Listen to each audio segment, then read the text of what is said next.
Alors, j'allume ma caméra, je déclenche l'enregistrement là en bas à gauche. Voilà, là ça filme.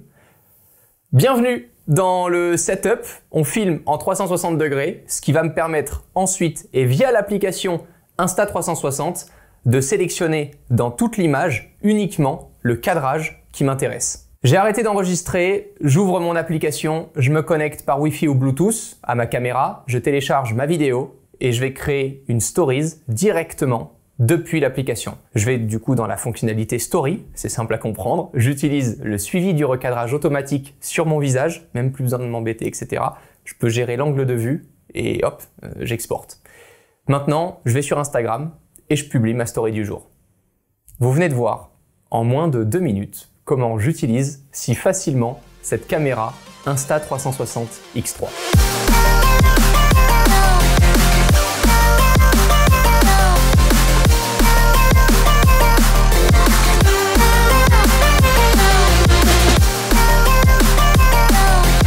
J'ai reçu cette caméra il y a une semaine. Elle est disponible à partir d'aujourd'hui à l'achat. Évidemment, le lien se trouve dans la description.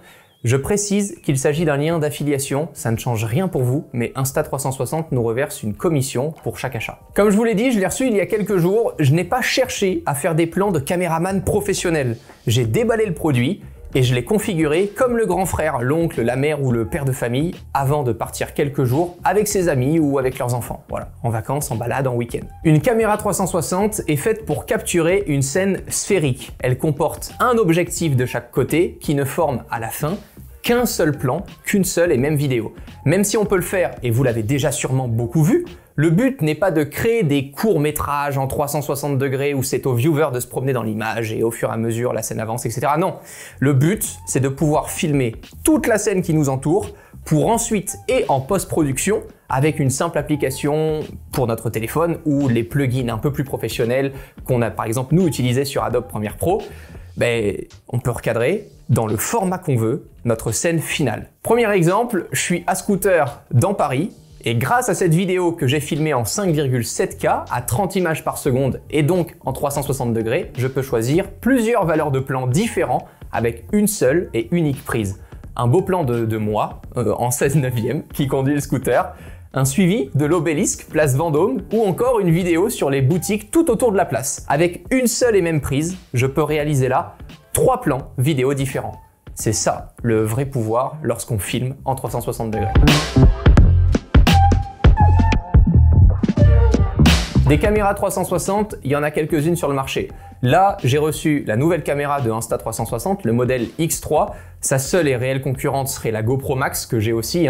Et pour moi, et en moins de 2 minutes, après le déballage de cette X3, on comprend vite que la forme de cette caméra, son écran de 2,29 pouces et son form factor est bien plus intéressant qu'une GoPro Max. Tout comme sa concurrente directe, cette X3 est aussi étanche, mais jusqu'à 10 mètres de profondeur et sans boîtier, contrairement aux 5 mètres d'étanchéité de GoPro.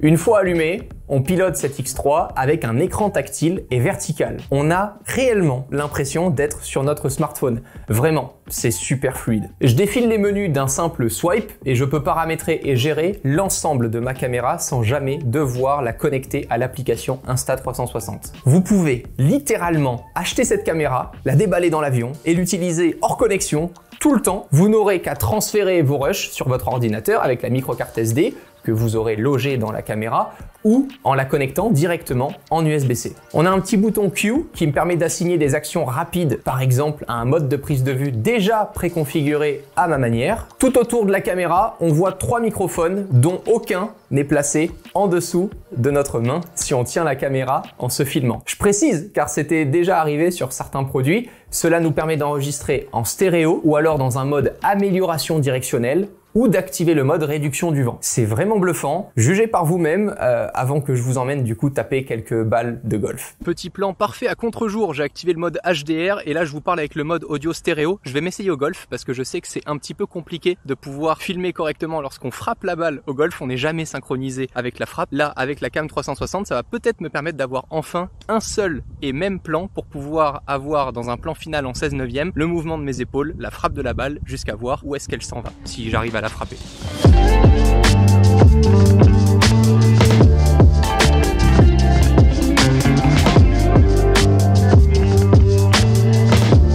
utilise la caméra, on a accès à un menu déroulant avec quelques fonctions rapides comme activer les commandes vocales, désactiver les sons de la caméra, si on filme des animaux, ça peut être utile, ou activer le réveil de la caméra par Bluetooth. Voilà, si on veut la laisser à distance et l'allumer avec notre smartphone, c'est possible. Pour la prise de vue, on a deux façons de faire. Soit on capture dans le mode 360 degrés, soit en lentille unique. Ça dépendra de votre utilisation, mais la fonction lentille unique est loin d'être inintéressante. On peut utiliser cette caméra avec une seule optique qui filme comme si on avait une caméra d'action. Voilà, par exemple, on peut mettre un accessoire et l'avoir là sur notre torse pour filmer du VTT, du saut en parachute, tout ce que vous voulez.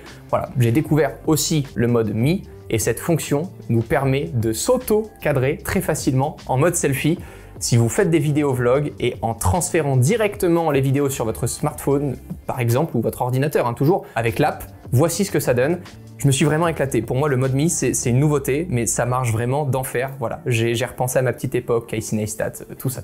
Je teste maintenant le mode 16/9, toujours avec le mode Mi, parce que je sais que vous regardez cette vidéo sur YouTube, donc on sera en 16/9 et en 1080p, 30 images par seconde. Là, j'aurais pu monter jusqu'à 60 images par seconde et je peux aussi modifier l'angle de vue. Là, je suis en max view, si je dis pas de conneries. Après, t'as le super view, après t'as l'extraterrestre view. Enfin, tu vois, il y a plein de noms, quoi. Tu cliques, ça change l'angle de vue.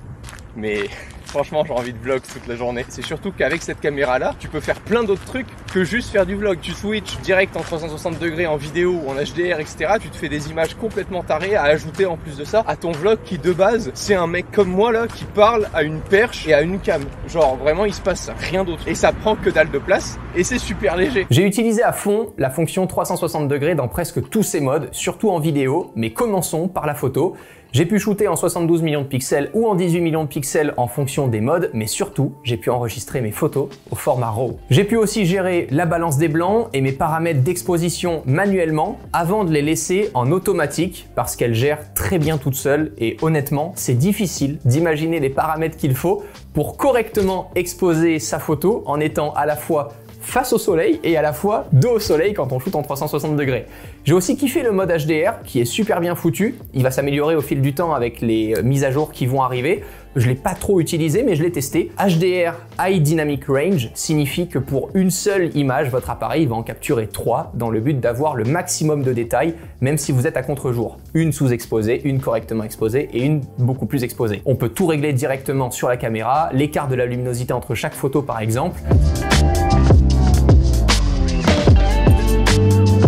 Comme je vous l'ai dit, c'est la vidéo 360 que j'ai testé le plus et dans plein de paramètres différents. Attention, quand je parle de 72 millions de pixels pour la photo ou encore de 5,7K pour la vidéo, c'est la résolution finale en collant les deux plans des deux objectifs à 180 degrés. Donc, au final, et en fonction de l'angle de prise de vue, quand on étale tout ça, on sera plus en Ultra HD ou en 1080p sur notre scène finale que en 5,7K, ça paraît logique. Mais je voulais quand même vous le dire. Retournons maintenant sur notre Cityscoot, voilà, avec lequel j'ai parcouru Paris, et regardez les toutes premières images que j'ai capturées avec une perche de 1 mètre. La perche est parfaitement invisible et le rendu final, vraiment, m'a bluffé.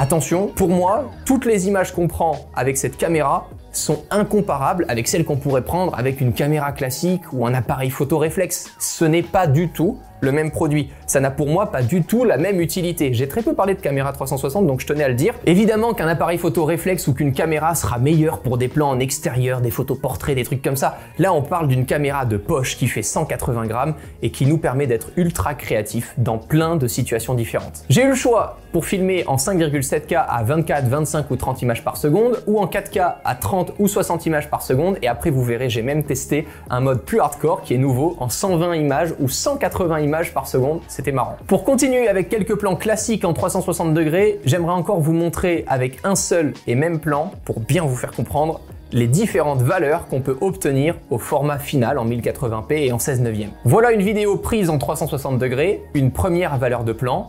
Je peux très bien switcher avec une deuxième valeur de plan vers le ciel. J'étais en forêt, donc on pourrait très bien filmer juste les arbres vers le ciel, ou encore filmer le petit ruisseau juste à ma droite. Voilà. Je suis vraiment libre de pouvoir créer ce que je veux avec un seul et même plan. En fait, c'est une caméra de feignant. Ça évite de se dire alors quel plan je dois faire. Pour le car spotting, c'est vrai. De ouf! Ah, j'ai loupé. En plus de ça, il y a un nouveau mode, j'en ai pas parlé dans cette vidéo, donc je vous en parle là, c'est trop marrant. T'as un mode, si tu l'actives, tu peux enregistrer 15 à 30 dernières secondes avant que tu appuies sur le bouton. Ouais. Donc tous les car spotters qui disent eh merde, j'ai loupé la Bugatti, la voiture noire, bah non, t'appuies maintenant et 30 secondes avant, ça te récupère le plan si t'avais la cam à la main. Voilà. C'est bien ça. Passons à une autre nouvelle fonction que Insta360 appelle Bullet Time. Une vidéo en 4K à 120 images par seconde ou en 3K à 180 images par seconde. Au golf, c'était marrant. Alors, ça n'a rien à voir avec une caméra cinéma au ralenti et autres, hein, mais franchement, ça fait plus que la blague. J'ai aussi testé du coup la vidéo HDR en 5,7K. Honnêtement, et même si ça fonctionne déjà bien, je préfère filmer en auto et en activant le log. Oui, on peut filmer en log pour ensuite appliquer des effets colorimétriques en post-prod. Comme ici, voilà, je vous montre la transition, voilà, ça arrive, et voilà, vous avez la couleur finale, voilà. Le dernier effet vidéo que j'ai testé, et c'était une première, c'est le mode Time Shift pour créer des accélérés en vidéo.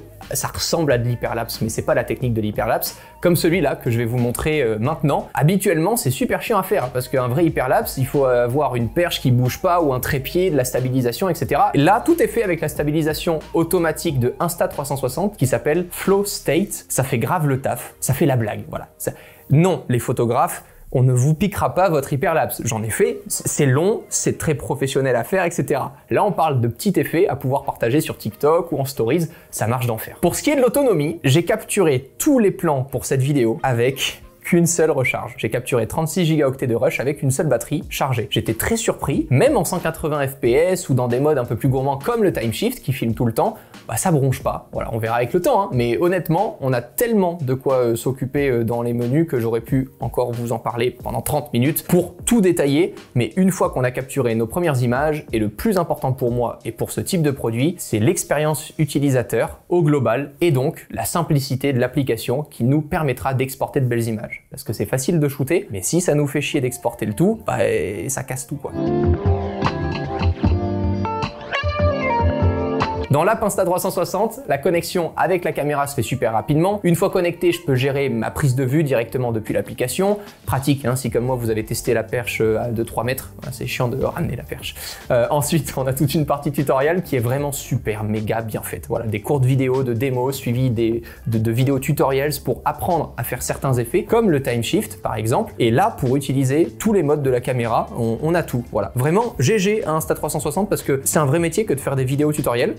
À mon humble échelle, je sais un petit peu, ben franchement c'est vraiment bien foutu. En moins d'une minute, tu sais utiliser les effets et c'est pas le truc où tu te dis va falloir que je m'y pose 2 heures, quoi. Vient ensuite la partie visionnage et post-production. J'aurais préféré qu'en cliquant sur mes fichiers, je puisse directement les éditer, etc. En fait, il y a plusieurs menus distincts. Une fois qu'on a vu nos plans, on peut se rendre dans un autre menu qui s'appelle Stories, sur notre smartphone, hein, je parle, pour raconter une histoire avec nos rushs. Là, tout est méga simple, hein. Tu cuts dans ton plan, tu supprimes, tu en ajoutes d'autres de plans, tu peux sélectionner des musiques depuis la bibliothèque Insta360, donc ça je trouve ça chouette aussi qu'ils aient mis à disposition des musiques. Tu sélectionnes le format vidéo et ta méthode de recadrage. Voilà. Vraiment, comme au début de la vidéo, en moins de 2 minutes, c'est fait. Parlons-en du recadrage, parce que c'est important. Si on n'a pas un recadrage propre, ben en fait ta vidéo finale, même si elle est prise en 360 degrés, ça ressemble pas à grand chose. Là, c'est chouette, on a 3 modes différents. Soit avec le mode Deep Track, qui est vraiment très simple à utiliser. Tu cliques sur le sujet à suivre et tu laisses faire. Tu pourras choisir ensuite l'angle de vue et te voilà avec un sujet automatiquement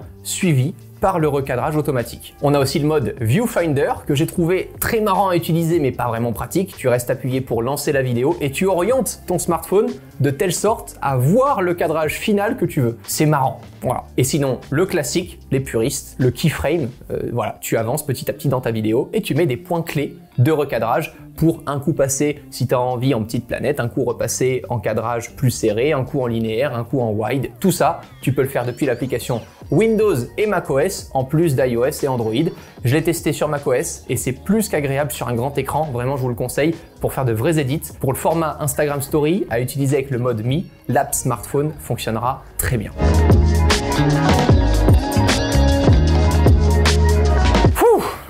J'ai vraiment adoré cette caméra, j'ai eu beaucoup de choses à dire. Je pense même vraiment l'utiliser naturellement dans plusieurs productions pour me filmer tout seul. Vraiment, le truc de place Vendôme, là, c'était trop bien.